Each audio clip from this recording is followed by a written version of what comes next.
Hey everyone, welcome back to Once Upon a Melody, or welcome if you're new. I'm Melody, and today we're going to be discussing the K-popification of Taylor Swift. So if you're excited for this video, go ahead and leave a like down below. If you have not yet subscribed, go ahead and do that. Come and join us in our little K-pop family here. And without any further ado, let's get right into it. Taylor Swift released her first album, the self-titled Taylor Swift, on October 26, 2006. I had just turned 16 that year, and Teardrops on My Guitar was the perfect song to describe the unrequited love that I had been feeling for virtually my entire life up until that point. 1 month earlier, Facebook opened up to public users and could connect people with each other over their shared likes. I'm not sure if Taylor Swift was one of those likes that you could choose at that time, and she actually promoted her debut album on MySpace, which catered more to teenagers as opposed to Facebook's college base, which was very smart at the time because it helped her gain a large following of young fans, including myself. I wouldn't necessarily call myself a Swiftie though. I'm more like a casual fan, but one cannot deny the absolute chokehold that Taylor Swift has on the pop music industry. Taylor and her team have since been marketing geniuses, captivating the tween, teen, and young adult music market that is so coveted by music companies. She has even influenced members of groups like Benny and ATEEZ, who count themselves as her fans. Since her debut, Taylor Swift has released many different albums and many different versions of those albums. Her latest albums have over 70 different versions. The Tortured Poets department has 34 different versions. There's over 20 different versions of the album Midnights, 17 of Folklore, and 4 of her album For Lover. Taylor Swift joined Republic Records in 2018 after her contract with Big Machine Records expired, and after much legal drama with her former producer Scooter Braun, which we're not going to get into here. And her album Lover was then released in 2019 with 4 super fan versions of the album available at retailers, each promising exclusive pages from Taylor Swift's personal journals. Then Twice joined Republic Records in 2020 for them to manage the group's American distributions. So whether Republic got the idea for the extra materials and albums from K-pop or not, that connection to the K-pop world is definitely there. Republic Records might have been eyeing this model or wanting to try it out if they were already in talks to market Twice in the US. I'm not saying this is some kind of huge conspiracy. I'm just saying that most likely Republic Records studied up on K-pop before agreeing to represent Twice, and probably got the idea to try marketing one of their Western artists in this kind of fashion. It just simply makes marketing sense. That's all I'm saying. Taylor Swift's album Folklore was then released in July of that same year, 2020, with 8 deluxe CD editions, 8 deluxe vinyl editions, and a deluxe cassette edition of the album.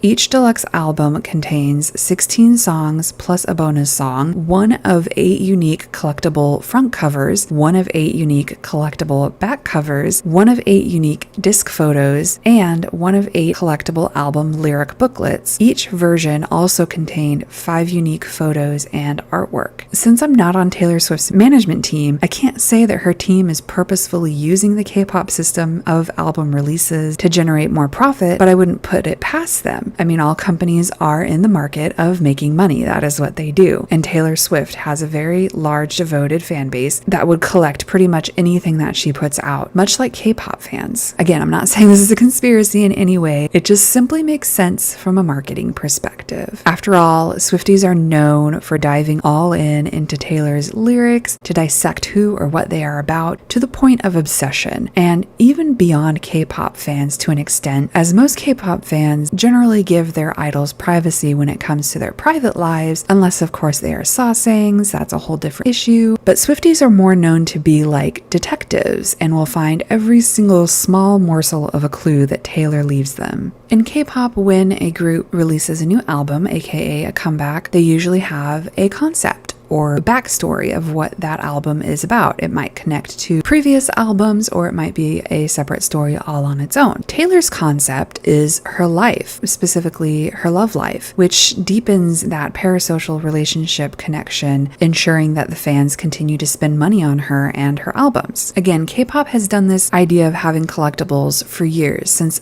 at least the second generation, and it was made bigger in the third generation with the explosion of the internet. The first photo cards that appeared in K-pop are generally attributed to Girls' Generation's album O, with other entertainment companies adding them to their artists' albums, along with posters, postcards, and multiple other collectibles. The internet made it even easier for K-pop fans to connect with each other and with idols through more and exclusive content. Fans could connect with other fans through the trading and selling of these collectibles and with bonding over their biases. Content such as web series and their content on Instagram, Twitter, TikTok, etc. made for even more chances to connect with their idols, not to mention companies' own social media platforms like Bubble and Weverse, cementing that parasocial relationship between the fans and the idols. Taylor has pretty much perfected this in the Western market. I don't think there's really any other artist out there that has the same kind of connection with her fans that Taylor Swift does, which of course boosts her sales. But what do all of these sales of all of these collectibles get us? Well, it has the potential to get us a bunch of waste. Now, getting multiple albums and collecting for your single bias and either discarding or selling the rest of the albums is kind of seen as normal in K-pop. One of the most exciting parts of being a K-pop fan, after all, is collecting the albums and trying to pull your bias's photo card and other inclusions within the albums. However, this creates enormous amounts of waste when fans buy multiples of an album. The most shocking incident of this was when 17's FML album was released. Multiple photos of the albums in the trash were then also released online. When each album only contains one photo card of a member, there is likely to be that much more waste. Collectors will purchase more albums to try to get their bias and then throw away or sell the ones that they don't want. For example, the second album of the K-pop group NCT included only one photo card of a random member out of 23 members, leaving the fans with only a 4.3% chance of finding their desired member in an album. Some artists and companies even treat their albums as raffle tickets. For each album a fan buys, they may enter for a chance to win a couple minutes to talk to the artists. The Korea Times estimated in 2022 that 1,395 tons of plastic waste were produced from K-pop CDs alone. Just recently, ENHYPEN released their repackage of their Romance Untold album, Romance Untold Daydream. The only difference between the new repackage and the original album was the addition of 2 songs, Daydream and No Doubt. These songs could have been released on their own single album. However, then HYBE probably would not have been able to charge as much for the physical copies, plus fans would not want to buy them as much generally unless they're a super fan, because a new album comes with more than just a single song. They might not buy an album with just 1 or 2 songs on it. Also, this new repackaging would add to their sales and streams for awards season for the songs that were already released on the first version of the album. Don't get me wrong, I absolutely love ENHYPEN, but this kind of marketing is a little bit weird, right? Like, why wouldn't they just release a brand new album with those couple of songs, or just wait to release an album that includes those songs and more songs on it, like a full album or a mini album, instead of just repackaging an old album with 1 or 2 new songs, unless the point is to drive up sales for the other songs. It just, in my mind, it just creates more of that waste that I was talking about. But then on the other side, other companies like JYP Entertainment has in recent years tried to combat this with their Nemo versions of albums. Nemo's is an online streaming platform similar to Spotify, but with less name recognition. The Nemo albums have less packaging overall. There's no physical CD in them. Most of the collectibles are online exclusives, which means that there's little to no photo cards or postcards in the physical album itself. The album package consists of a hard case made of bioplastic called EcoZen and FSC certified materials. This move into more eco-friendly version of albums is definitely commendable. In addition, JYP Entertainment has also used recyclable materials, including ink, in many of their physical albums, and other companies have used recyclable materials in their albums as well. So not only is it pointless to throw out an album that you're not collecting anything from, but you can now recycle most albums, which creates for less waste in the K-pop community as well. So what else can Taylor Swift and her team use from the K-pop community to help her not only sell more albums, but create less waste? Well, Taylor Swift has yet to release any kind of extra content with her digital albums, first of all. Offering exclusive online collectibles or even an exclusive online track would bolster her fans to purchase less physical copies and reduce the waste. Her and her team could also have an improvement of their merchandise. For example, the Eras Tour photo album book was reminiscent of cheaply made dollar store books, whereas K-pop groups have just simply perfected the photo book. With a few exceptions, most of the time the photos and paper quality are very high in these photo books. For now, whether any Western artists follow in Taylor's sequined footsteps remains to be seen. We can be thankful that this type of marketing hasn't caught on with many Western artists. However, with the rise of global groups like Cat's Eye, it may be only a matter of time before more Western artists step into this kind of collectibles universe and offer their fans more albums, more merchandise, etc., which has the potential again to create more waste. But what are your thoughts on the waste that collectibles in the K-pop world and with Western artists like Taylor Swift? Have you ever bought multiples of an album just to collect the different photo cards or try to pull your biases? I personally haven't, but I'm a pretty casual fan for the most part. I'm kind of an old school type of person when it comes to my music, so I actually do listen to the physical albums that I get. I don't just throw them out. But let me know if you've seen any of this with any recent Western artists. I think it would be cool if more Western groups did get into this kind of collectible world, as the collectibles are often more fun than buying the physical album itself. I think that those collectibles could be sold separately from the album. The only problem with that is then it would not be boosting their album sales, which seems to be one of the major selling points of including these collectibles for the companies in the first place. I just hope that groups continue to shy away from the infinite amount of photo cards that create this waste and lean more into the digital versions with exclusives. And another way that we as fans could help not to contribute to this waste is by reselling albums or photo cards that we don't want instead of throwing them away. But let me know in the comments what you think about all this. Just let me know your thoughts down below.